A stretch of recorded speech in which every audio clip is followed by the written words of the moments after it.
देखिए, ये कहना बिल्कुल गलत नहीं होगा कि ऑनरेबल जजेस की जो जॉब है वो देश में सबसे टफ जॉब है, क्योंकि जुडिशरी के आगे वाकई में कई बार ऐसे केसेस और सवाल आते हैं जिनके बारे में एक आम आदमी सोच भी नहीं सकता।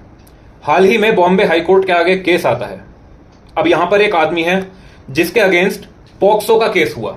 पॉक्सो, जैसा आप सब जानते हैं, अगर एक माइनर बच्चे के साथ कोई भी फोर्स सेक्सुअल एक्टिविटी की जाती है तो रेप केस की तरह पॉक्सो का केस बनता है, जिसमें जो इम्प्रिजनमेंट है, जो सजा है, वो एक रेप केस से कई ज्यादा होती है और ये और ज्यादा सीरियस और हीनियस माना जाता है रेप केस से। अब इसमें क्या होता है, जो विक्टिम बच्ची है उसे इस एडल्ट मैन जो कि अक्यूज है पॉक्सो के अंडर, उससे प्यार हो जाता है।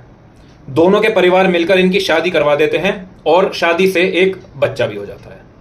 अब ये लोग क्या करते हैं, बॉम्बे हाईकोर्ट पहुंचते हैं इस पॉक्सो का जो आदमी के अगेंस्ट, अक्यूज के अगेंस्ट केस हुआ था, उस पॉक्सो की एफआईआर को क्वॉश करवाने के लिए। कितनी अजीब स्थिति है कि एक नाबालिग विक्टिम को अपने ही अगेंस्ट, जिसने एक ऐसा हीनियस क्राइम करा, उससे प्यार हो गया है, इसलिए दोनों क्वॉश कराने के लिए पहुंचे हैं। मगर आज बॉम्बे हाईकोर्ट ने साफ कहा है कि merely because the victim has fallen in love with the accused and both of them have married, and even when the child is born out, it does not mean that a case under POCSO is not made out.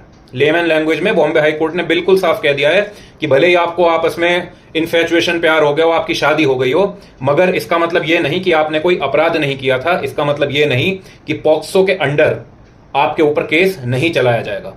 और इस case में Bombay high court ने FIR को quash करने से मना कर दिया है।